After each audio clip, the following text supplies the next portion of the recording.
Hello, in front of me I've got Ultimate Ears Mega Boom Free speaker.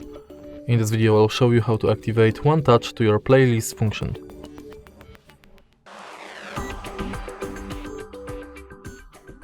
In the beginning, let's go to Ultimate Ears app and now go to Settings.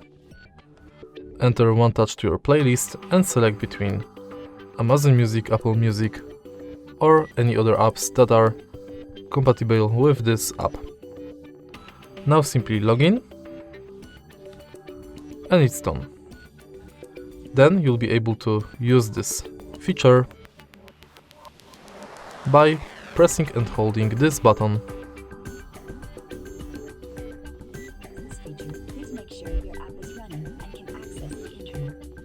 After this, your speaker will automatically play the latest playlist. If you find this video helpful, please leave like, comment and subscribe.